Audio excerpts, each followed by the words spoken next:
Hello and Assalamu alaikum. Welcome to this new topic that we are going to discuss today. This is very important, especially for those who are practicing lawyers of Land Revenue Act. This is regarding periodical records. So let us start. It is also called Charsala, Misal Miadi, Register Hekdaran Zameen, Jamabandi. So there are like 4 names that are given to it. Mostly we call it Jamabandi in our daily language, but once you read it, you will see that the words that are written on periodical record is Misal Miadi or Register Haqdaran Zameen. ये दोनों लिखे होते हैं, Misal Miadi and Register Haqdaran Zameen. It is made after every 4 years. It is updated form of record of rights, hence incorporates all the changes in such state. So why it is called Char Sala? Because it is updated after every 4 years. और record of rights जैसा कि हमने इसको पहले पढ़ लिया हुआ है, रिकॉर्ड ऑफ राइट्स को जो कि 50 साल बाद बनता है. तो उस 50 साल के दौरान जितनी चेंजेस आती हैं कि कितने ऑनर्स चेंज हुए होंगे, कि इन्होंने लैंड को जो है आगे मॉर्टिगेज किया है, उसमें से अपना कोई इंटरेस्ट उन्होंने आगे से सेल ऑफ किया है, तो इस सब चीज़ों को का जो हिसाब किताब है वो रिकॉर्ड ऑफ वो पीरियोडिकल रिकॉर्ड्स में इनकॉर्पोरेट होता है. तो इसलिए ये हम कह सकते हैं कि ये एक अपडेटेड फॉर्म होती है रिकॉर्ड ऑफ राइट्स की, जो कि 50 साल बाद बनता है.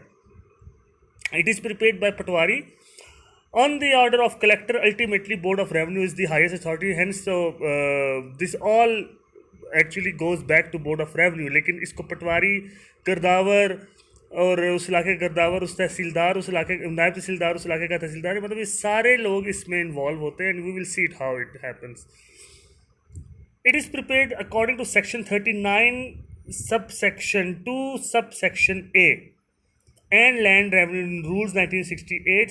39 का जो सब सेक्शन 2 है वो हमने पहले से पढ़ लिया हुआ. तो ये आपको so you guys should understand one thing, that section 41 actually provides for periodical records, but it is prepared according to clause A of subsection 2 of section 39. So if we have a kind of quick glance कि section 39(2)A में क्या था, तो उसमें सिर्फ ये बात थी कि लैंड ऑनर्स का, टेनेंट्स का, उन सारों को लिखा जाता है कि जो उस स्टेट में मौजूद लैंड से किसी भी किस्म का जो प्रॉफिट ले रहे हैं या उस पर कब्ज़ा कर उन्होंने किया हुआ है, उन सब का नाम वगैरह लिखा होता है, पतों के साथ लिखा हुआ होता है. इसके अलावा उनका इंटरेस्ट जो है वो किस हद तक है उस लैंड में, वो भी लिखा हुआ होता है. इसके अलावा जो रेट्स और सेसेस जो हैं या जो रेवेन्यूज़ हैं उनके ऊपर जो है होते हैं, वो भी उसमें लिखा होता है. ये 39(2)A की मैं बात कर रहा हूँ कि जो हम रिकॉर्ड ऑफ राइट्स के टॉपिक में पढ़ चुके हैं. तो if you want to see that, you should revert back to record of rights and specially you can see under section 39(2)A. Next slide. So now the page of Haqdaran Zameen is called फर्द. The page I meant by that कि जो फ़र्द जो है ना, जिसको हम फ़र्द कहते हैं कॉमन जो लैंग्वेज में, क्योंकि फ़र्द बेसिकली वो एक हक़दारान ज़मीन की वो कॉपी है जो आपको ऑनरशिप के बारे में, पोजेशन के बारे में बताती है. हम उसको भी आगे देखते हैं. तो डॉक्यूमेंट्स जो हक़दारान ज़मीन में जो जमाबंदी में या हक़दारान ज़मीन में, ये नाम अल्टरनेट लेता रहूँगा ताकि आपके जहनों में ये बात बैठे कि इसके ये 4-5 नाम इसी के ही हैं जिनको पीरियोडिकल रिकॉर्ड्स कहते हैं, जो कि हम कॉमन लैंग्वेज में हम यूज़ करते हैं. इसमें एक इंडेक्स होता है, जीनेलॉजिकल ट्री होता है, जैसे कि हमने रिकॉर्ड ऑफ राइट्स में देखा था. इसमें खसरा नंबर्स दिए होते, तग़य्युरात ज़मीन कि ज़मीन जो चेंज हो रही होती है उसके बारे में दिया होता है. Settlement of rights and in water mill, जो पंचकियात का जो हमने पहले, अगेन ये वो सारी बातें हैं जो कि रिकॉर्ड ऑफ राइट्स में हम पहले पढ़ चुके हैं. नेक्स्ट इसमें सप्लीमेंट्री मैप होता है कि इसके अलावा इसमें फ़र्द बदर, और सप्लीमेंट्री मैप से मुराद है कि जो मैप्स में जो चेंजेस आती हैं उस तरह फ़र्द बदर वो एक डॉक्यूमेंट होता है जिसके तहत अगर कोई करेक्शन करनी होती है, कई दफ़ा किसी इंतकाल पे अमल नहीं हुआ होता, हम उसको आगे देखेंगे वो कैसे नहीं होता, या कोई ऐसी चीज़ जो उसमें आपने करेक्ट करनी होती है, तो उसको हम फ़र्द बदर के थ्रू करेक्ट करते होते हैं. फ़र्द बदर इसको गिरदावर, नायब तहसीलदार और पटवारी जो है वो तीनों इसको साइन करते हैं, तब ये काबिल अमल होता है.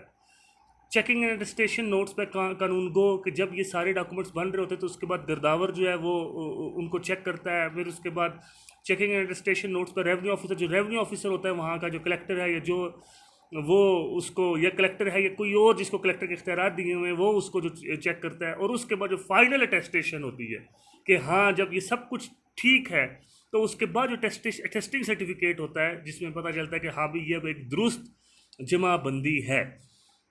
तो इसमें जो सबसे जो इम्पोर्टेंट चीज़ है हम उसकी तरफ आते हैं, वो है फ़र्द, कि फ़र्द क्या होता है और फ़र्द को पढ़ना कैसे है।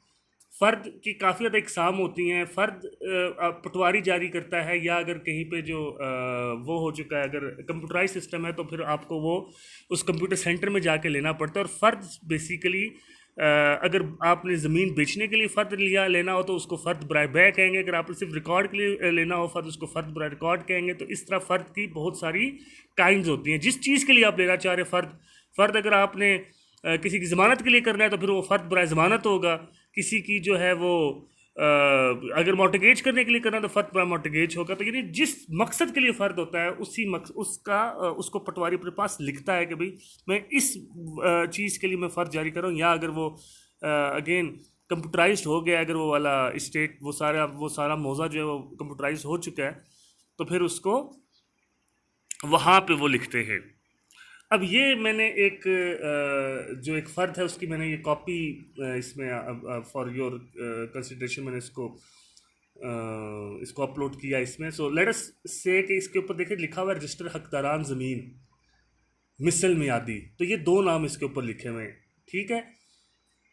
11/6/2011 इस पर डेट डली हुई है। महाल, ये आप राइट साइड पे आप देखें अपने जो टॉप पे लिखा हुआ है महाल या मोज़ा स्टेट विलेज जो हमने पढ़ा है। महाल दागल है, ये दागल जो है ये पिंडी का एक मोज़ा है।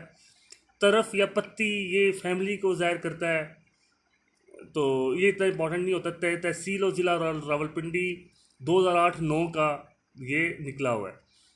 तो इसका जो जो जो ये दो तीन और ये 3 के आगे अलिफ है, 3 जीम, ये जो मैं ऊपर वो नंबर शुमार पढ़ रहा हूँ इसके 4 5 6 7 8 9 10, ये इसके 10 खाने। पहला जो खाना होता है वो मीज़ान का होता है, नंबर शुमार उसमें होता है। बहरहाल जो इम्पोर्टेंट है वो ये है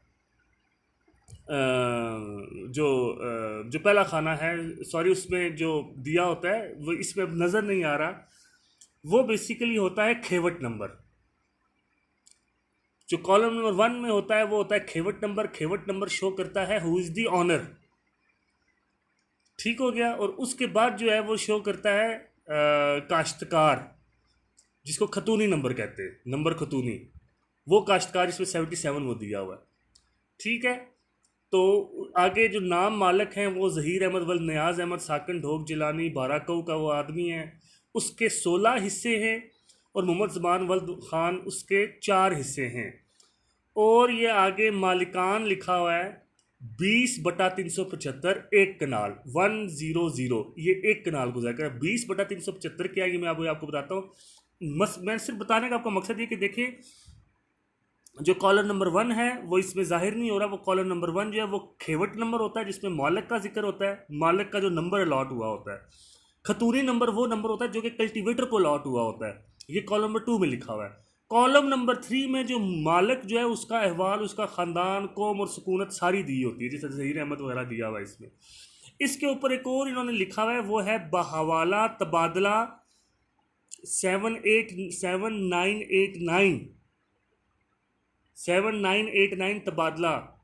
ये वो इंतकाल नंबर है जिसके थ्रू ये फ़र्द बना है, क्योंकि इंतकाल नंबर से ही जिसको म्यूटेशन कहते हैं, म्यूटेशन से ही जमाबंदी में अपग्रेडेशन होती है ना, म्यूटेशन के ज़रिए ही एक ऑनरशिप चेंज होती है। तो ये उसका जिक्र है। अब एक कनाल है बदस्तूर नाम काश्तकार मावल। बदस्तूर का मतलब ये कि ये खुद ही मालिक है, ये खुद ही काबज़ है और ये पीछे से यही काबज़ चले आ रहे हैं, इसलिए नाम काश्तकार मावाल को और कोई काश्तकार नहीं है इसमें, ठीक है। ये खुद ही मालिक जो है, अगर कहीं कोई और काश्तकार होते तो इधर किसी और का नाम लिखा होता। जो कॉलम नंबर 4 है नाम काश्तकार मा अहवाल लिखा हुआ है इसमें। आगे है नंबर खसरा, ये बहुत इंपॉर्टेंट है। खसरा नंबर है इसमें 1589, एक ही खसरा नंबर है, उसे एक खसरा नंबर में एक कनाल पूरी राजी है। और उस अराजी के बेसिकली दो मालिक है, ज़हीर अहमद और मोहम्मद जमान, जो कि हमने पीछे इनको पढ़ा है। यानी कि 1589 खसरे में एक कनाल ज़मीन है, एक कनाल ज़मीन के ये मालिक है, लेकिन जो टोटल वहाँ पे ज़मीन है, देखें ना, रकबा और किस्म ज़मीन जो 6 नंबर कॉलम है, और मीज़ान खतूनी काश्तकार और खेवट मालिक 18 कनाल 15 मरले, यानी टोटल जो जगह है ना उधर वो 18 कनाल 15 मरले है, लेकिन उसमें से हम बात कर रहे हैं एक कनाल की, जो ज़हीर अहमद और मोहम्मद जमान की एक कनाल जगह की बात कर रहे हैं। अब ये जो 20/375 है लिखा हुआ, ये क्या है? ऊपर देखना लिखा हुआ है ना रकबे में 18 कनाल 15 मरले। 18 कनाल, एक कनाल के अंदर होते हैं 20 मरले। 18 को आप 20 से मल्टीप्लाई करें तो वो कितना बनता है? 360। तो और 15 मरले 360 जमा 15 करें तो कितना हुआ? 375। तो जो नीचे 375 है ये इस पूरे का जिक्र कर रहा है, और 20 क्या है? एक कनाल 20 मरले, 20/375, यानी 375 मरलों में से 20 मरला जो है वो उसकी हद तक ये लोग जो मालिक हैं वो उसकी हद तक इन्होंने ये फ़र्द निकाला है। समझ में आ गई आपको बात? ये 20/375 कैसे आया कि 18 कनाल 15 मरले जो टोटल रकबा है उसमें से एक कनाल, यानी 20/375, 375 टोटल मरले, और 20 मरले की हम बात करें जो कि एक कनाल होता है।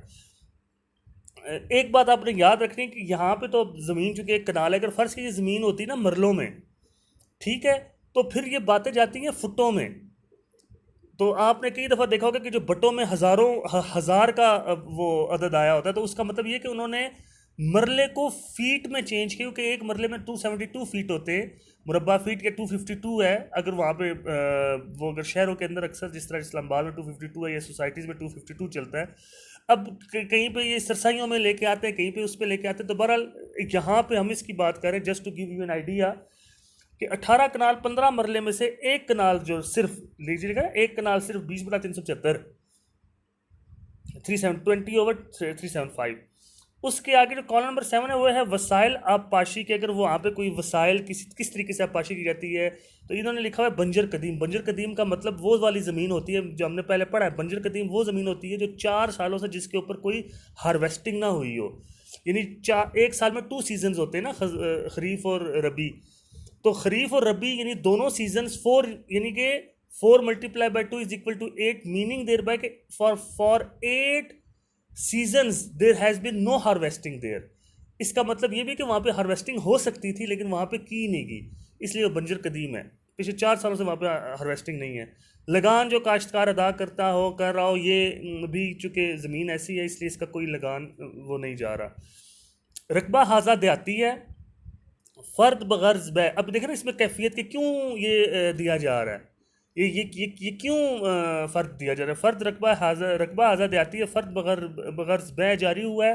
रकबा हाजा की बाज़ारी कीमत मुताबिक शेड्यूल रेट 70,000 रुपया फ़ी मरला बनती है। तो इस हिसाब से यानी कि आप इसको अगर 20 से मल्टीप्लाई करें तो ये उसकी जो सरकारी कीमत का जिक्र किया जा रहा है। हो सकता है असल कीमत तो अक्सर ज़्यादा ही होती है। तो ये देखिए इस सारे में आपने ये देखना कि कॉलम नंबर 1 जो है वो खेवट है, कॉलम नंबर 2 जो है ज़्यादा important, column number 1, column number 2, इसमें जो कॉलम नंबर 3 में जो इन्होंने लिखा हुआ है कि मालिक और उसकी सकूनत और ये सब कुछ। फिर कॉलम नंबर 4 बहुत इंपॉर्टेंट होता है क्योंकि इसमें कल्टीवेटर्स का जिक्र होता है। कॉलम नंबर 5 में खसरा नंबर, किस खसरे में वाक़ है, कौन सा नंबर है, और उसके आगे रकबा टोटल कितना रकबा है और उसमें से कितना दिया जा रहा है आगे, यानी कि वो रकबा 18 जो कनाल 15 मरले है और इसमें से यहाँ पे जो हिस्सा दिया जा रहा है वो है एक कनाल सिर्फ, क्योंकि ये बे का बात है इसलिए मैं इसमें हिस्से की बात कर रहा हूँ। तो ये होता है फ़र्द। So column number 1 that is about खेवट numbers and this is arranged as per genealogical order। अब देखना अगर एक खेवट में कई मालिक हैं, ठीक है, बहुत सारे मालिक हो, तो उनको उनके नामों को आपने जीनियोलॉजिकल ऑर्डर में जो है वो अरेंज करना होता है। इसी तरह अगर एक शख्स जो है वो एक स्टेट में मुख्तलिफ जगहों पे मालिक है, तो जिस तरह हमने पहले पढ़ा, अगर एक शख्स ए उसकी एक स्टेट में मुख्तलिफ जगहों पे ज़मीनें हैं, कहीं पे 2 कनाल है, कहीं पे 3 कनाल है, मुख्तलिफ खसरों में, तो उसको एक ही खेवट नंबर दिया जाएगा अगर वो इंडिविजुअल मालिक है, ठीक है। और इंडिविजुअल जो ऑनरशिप है उसका वो जो है वो उसको पहला स्टेट में उसका जिक्र पहले किया जाता है। और जो जॉइंट ऑनरशिप होती है उसका जिक्र बाद में किया जाता है। ठीक है, यानी कि अगर एक शख्स जो है उसकी किसी के साथ जॉइंट ऑनरशिप है तो उसका जो खेवट नंबर है वो बाद में उसका जिक्र किया जाएगा, पहले उसकी इंडिविजुअल ऑनरशिप का जिक्र किया जाता है। देन सेपरेट खाता नंबर फॉर शामिलात, याद रखें शामिलात का अब खाता नंबर डिफरेंट लिया जाता है कि भाई इस स्टेट में कितनी कितनी शामिलात है। शामिलात वो जो कम्यूनल लैंड होती है, ये हमने इसको पढ़ा हुआ है कि शामिलात क्या होती है। Then land owned by governments, उसके बाद फिर जिक्र जो इस खेवट में होता है वो उसमें यानी उस स्टेट में अगर कोई गवर्नमेंट की लैंड होगी तो फिर उसका जिक्र होगा। फिर एट द एंड खेवट फॉर आबादी दे, यानी कि अब हम ये देख रहे हैं कि अगर किसी स्टेट में जो खेवट्स का जब जिक्र आता है तो वो खेवट्स किस तरीके से अरेंज की जाती हैं, यानी पहले किस खेवट का नंबर, यानी पहले जो जीनियोलॉजिकल ऑर्डर देखा जाता है, फिर उसके बाद इंडिविजुअल ऑनरशिप्स का खेवट इनकॉर्पोरेट करते हैं, फिर जॉइंट ऑनरशिप्स का खेवट इनकॉर्पोरेट करते हैं, फिर शामिलाती खेवट इनकॉर्पोरेट करते हैं, फिर उसके बाद गवर्नमेंट से अगर कोई वहाँ पे वहाँ पे कोई लैंड ऑन करती है उसका खेवट, और फिर उसके बाद आबादी दे का खेवट। कॉलम नंबर 2 में खतूनी नंबर होता है, और खतूनी नंबर जो है वो काश्तकार को ज़ाहिर करता है। उसमें किस तरह से फर्स्ट जो खुद काश्त वो होती है जिसमें लैंड ऑनर कहता है कि मैं इसको खुद ही काश्त कर रहा हूँ, यानी मैं खुद ही इस पर वो हूँ, इस पर मैं खुद ही काबज़ हूँ, उसको उस पर खुद काश्त इसको लिखा जाता है। अब ये देखें, ये जो मैं बता रहा हूँ बातें, ये हो सकता है किसी और इलाके में इसका कोई और नाम से वो इसको ज़ाहिर कर रहे हो, क्योंकि इलाकाई टर्मिनोलॉजीज बदलती रहती हैं। फर्स्ट खुद काश्त पहले लिखा जाता है, then tenant at will through land owner. अब देखना, अगर फ़र्ज़ क्या एक खेवट में काफ़ी ज़्यादा ज़मीन है तो उसका कुछ हिस्सा जो है वो अगर वो खुद लिख रहे, यानी वो उसको खुद का वो उस पर खुद काबज़ है, तो पहले उनका जिक्र किया जाएगा। फिर उसके बाद अगर उन्होंने कुछ हिस्सा लैंड का किसी और को दिया हुआ है, किसी और टेनेंट को दिया हुआ है, तो फिर जो अगली जो नंबर होगा वो उस नंबर को ज़ाहिर करेगा जिसमें उन्होंने वो लैंड किसी और को दी हुई है। उसके बाद आता है ऑक्यूपेंसी टेनेंट।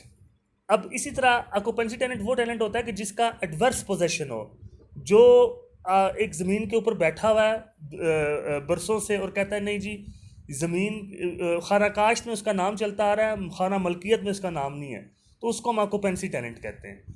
इसको हम आगे ज़रा गौर से देखेंगे, लेकिन सिर्फ यहाँ पे ये आपको बताना ज़रूरी था कि जब खतूनी नंबर्स अरेंज हो रहे होते हैं तो लैंड ऑनर जिस तरह खुद काश्त और लैंड ऑनर के बाद जो है ना फिर ऑक्यूपेंसी जो टेनेंट होता है उसका नाम आता है।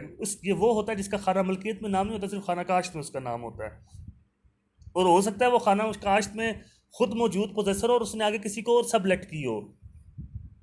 ठीक है, उसको कई दफ़ा मोरूसी भी लिखा जाता है क्योंकि वो मोरूसी चला आ रहा है ना।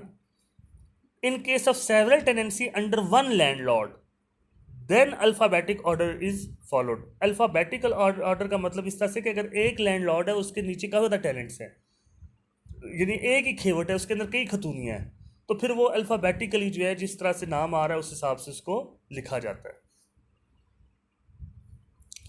कॉलम नंबर 3 उसमें name of owner with description आएगा। मालक कब्जा इज मालक कब्जा in case of no right in शामिलात एंड हकदार शामिलात if someone has no land but has share in शामिलात। अब देखिए ये बड़ा एक इंटरेस्टिंग एक सिनेरियो है कि अगर किसी शख्स की किसी स्टेट में कोई ज़मीन मौजूद है, उस पर उसका राइट है, ज़मीन पे उसका राइट है, उसका शामिलात में राइट नहीं है, तो फिर उसको मालक कब्ज़ा लिखा जाता है। लेकिन अगर उसकी कोई अपनी ज़मीन नहीं है लेकिन उसकी शामिलात हैं, वो किसी वक्त में आला मालक रहा होगा, जो हमने पहले पढ़ा हुआ है कि आला मालक और अदना मालक क्या होता है, जिसको कामिल मालक कहते हैं, तो उस सूरत में उसको हम कहते हैं कि वो हकदार शामिलात है, उसकी ज़मीन कोई नहीं लेकिन वो शामिलात में हकदार है। कॉलम नंबर 4 इसमें नेम ऑफ कल्टीवेटर लिखा जाता है, उसमें उसका स्टेटस वगैरह लिखा जाता है। स्टेटस क्या हो सकता है? कल्टीवेटिंग ऑनर हो सकता है, खुद काश्त। देखें ना, अगर कोई लैंड ऑनर जो है वो अगर खुद काश्त कर रहा हो तो यानी वो खुद ही उस पर खुद ही उसकी पोजीशन में, तो उसको हम कहेंगे कि वो खुद काश्त, वो उसको खुद काश्त लिखा जाता है। If land is not cultivable तो तब उसको मकबूजा मालिक लिखा जाता है। और पार्टली कल्टिवेबल हो लैंड और पार्टली नॉन कल्टिवेबल हो तो फिर खुद काश्त एज मकबूजा मालिक लिखा जाता है। तो याद रखना है खुद काश्त कौन होता है। ये खुद काश्त बहुत इंपॉर्टेंट टर्मिनोलॉजी। खुद काश्त का मतलब ये है कि बंदा जो मालिक है वो खुद ही उसकी पोजेशन है जगह पे, उसको खुद काश्त कहते हैं। और मोरूसी उसको लिखा जाता है कि जब कोई एडवर्स पोजेशन का मसला हो, जब कोई बंदा आपकी उस जगह पे मौजूद हो, उसका खाना मलकियत में नाम ना हो, सिर्फ खाना काश में उसका नाम हो, उसको हम कहते हैं ऑक्यूपेंसी टेनेंट। काबज भी उसको लिखा जाता है। Occupancy tenant under tenancy act as मुजारा मोरूसी और एनी लोकल लैंग्वेज, मुजारा मोरूसी भी उसको लिखा जाता है, जैसा मैंने पहले बताया। टेलेंट एंड विल इज़ मुजारा गैर मोरूसी, क्योंकि वो गैर मोरूसी है, उसको तो मालिक ने उसको रखा हुआ है। तो जो मोरूसी होता है वो तो ये होता है ना कि अगर जो ऑक्यूपेंसी टेनेंट अगर वो मर जाए तो उसका जो सक्सेसर होगा, यानी उसका बेटा या बेटी जो भी है, वो उसके शूज़ में आ जाता है। फील्ड वर्कर्स को इंटर नहीं किया जाता, जो दिहाड़ीदार मजदूर होता है उसको उसको हम पोजेसर नहीं कहते। इसमें एक बहुत इंपॉर्टेंट है, वो है खसरा गिरदावरी। खसरा गिरदावरी जो है वो पोजेशन को शो करता होता है, जो गिरदावर बनाता होता है, स्पेशली ये बनाता है जब फसल रबी और फसल खरीफ जो है वो काश्त हो रही हो। तो अगर इसका अगर आप ये कहें कि भाई कल्टीवेशन में अगर जो फ़र्द में अगर जो काश्तकार है वहाँ पे कोई एंट्री डिफरेंट है और खसरा गिरदावरी में एंट्री डिफरेंट है, तो कॉलम नंबर 4 जो फ़र्द है उसकी एंट्री जो है वो करती है, ओवर रूल करती है खसरा गिरदावरी को। ठीक, ये याद रखना है, खसरा गिरदावरी जो है वो पोजेशन को उस तरह से पोजेशन को वो शो करती है खसरा गिरदावरी, लेकिन खसरा गिरदावरी जब बनती है ना, जिस टाइम बनती है वो सिर्फ उस टाइम की पोजेशन को शो करती है। यानी कि अगर वो किसी एक दिन बनी ना तो वो उस दिन की पोजेशन को शो कर रही है। हो सकता है अगले दिन वो पोजीशन उससे निकल गई हो, मतलब कहने का ये है। लेकिन जो फर्द के अंदर जो पोजीशन शो हो रही होती है वो एक किस्म की, आप उसको समझ लें कि वो परमानेंट किस्म की पोजीशन होती है, कि जब तक के क्योंकि वो जमाबंदी का हिस्सा है। तो guys, this was the whole topic, and I hope that you understood all of those minor details that I wanted to tell you and to explain to you. So if in any case, if you have any other question, do ask me and I will be happy to reply them. Thank you.